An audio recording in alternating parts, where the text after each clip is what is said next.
आता बातमी आहे साताऱ्यातून। साताऱ्यातल्या एका नामांकित वकिलावरती अज्ञात 5 ते 6 आरोपींनी जोरदार हल्ला केला। लोखंडी रॉडने हल्ला करून त्यांना जीवे मारण्याचा प्रयत्न केल्याची घटना घडली। या हल्ल्यामध्ये राममोहन खारकर गंभीर जखमी झालेत। न्यायालयामध्ये कामकाज आटपून घरी परतत असताना गाडी अडवून त्यांच्यावरती हा हल्ला करण्यात आला।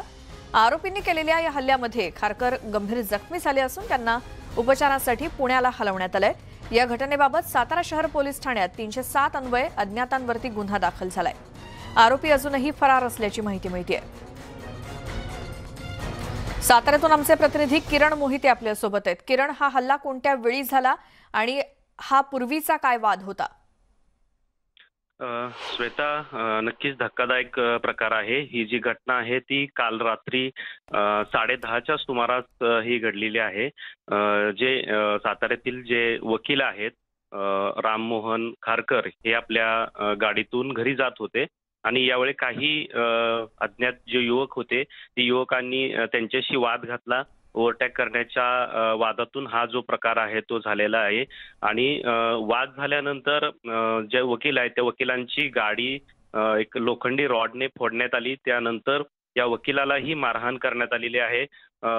या मारहाणीमध्ये वकिलाचा डोळा आहे तो जखमी झालेला आहे आणि त्या ठिकाणी गंभीर जखमी झाल्यानंतर या वकिलांना येथील एक जे खाजगी रुग्णालय होते या रुग्णालयामध्ये दाखल करण्यात आलेलं होतं। मात्र डोळ्याला गंभीर दुखापत झाल्यामुळं त्यांना आता पुण्यातील एक हॉस्पिटल आहे या ठिकाणी त्यांना हलवण्यात आलेले आहे। त्यांच्यावर त्या ठिकाणी उपचार आहे।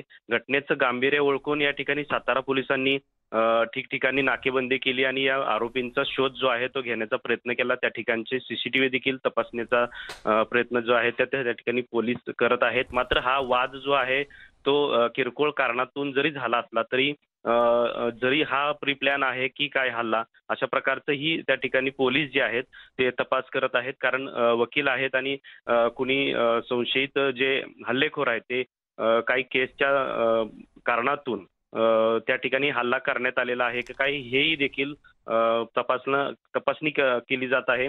त्यासोबत आता या घटनेची नोंद जी आहे ती सातारा शहर पोलीस स्टेशनमध्ये दाखल झालेली आहे। अज्ञातावर 307 अन्वये गुन्हा दाखल करण्यात आलेला आहे आणि आता सध्या सातारा पोलीस जे आहेत आता तपास सुरू करत आहेत। जी किरण, आणि कोणत्या पद्धतीने आता तपास सुरू आहे? कारण 5 ते 6 जण त्यांनी त्यांची गाडी अडवली वकिलांची आणि मग रस्त्यामध्येच हा हल्ला करण्यात आला। त्यावेळी कोणी प्रत्यक्षदर्शी होते का, किंवा मग हे 5 ते 6 जण नेमके कोण होते आणि त्यांचा आता तपास कशा पद्धतीने सुरू केलाय? नक्कीच नाकाबंदी तर काल रात्रीपासून करण्यात आली होती। ठिकठिकाणी नाकाबंदी करून गाड्यांची तपासणी केली जात होती। त्या ठिकाणी त्या परिसरामध्ये जे रस्त्याच्या साईडला असणारी दुकान असतील किंवा इतर ठिकाणी सीसीटीव्ही लावण्यात आले आहेत की काय, त्यामध्ये हा सर्व प्रकार जो आहे तो समजून येतो का काय, किंवा त्या ठिकाणी प्रत्यक्षदर्शी कोण लोक होती त्यांची आता जबाब या ठिकाणी घेतले जात आहेत। जखमी वकील होते त्यांचाही जबाब घेतलेला आहे। मात्र ही जी हल्लेखोर होती ते अज्ञात असल्याचं त्यांनी सांगितलेलं आहे। कोणी ओळखीचं नसल्याचं त्यांनी जबाब दिलेला आहे। त्यानुसार आता पोलीस त्या ठिकाणी परिसरामध्ये तपास जो आहे तो केला जात आहे। ती नक्की दुचाकीवरून आलेली हल्लेखोर 5 ते 6 हल्लेखोर कोण होते, कोणत्या कारणातून हा हल्ला करण्यात आला, अशाच प्रकारचा आता तपास पोलीस करताना पाहायला मिळत आहे। जी, एका नामांकित वकिलावरती साताऱ्यामध्ये झालेला हा जीवघेणा हल्ला आणि 4 ते 5 जण हल्ला करून फरार झालेत। पोलीस त्यांचा शोध घेत आहेत। किरण, धन्यवाद तुम्ही दिलेल्या या सगळ्या माहितीसाठी।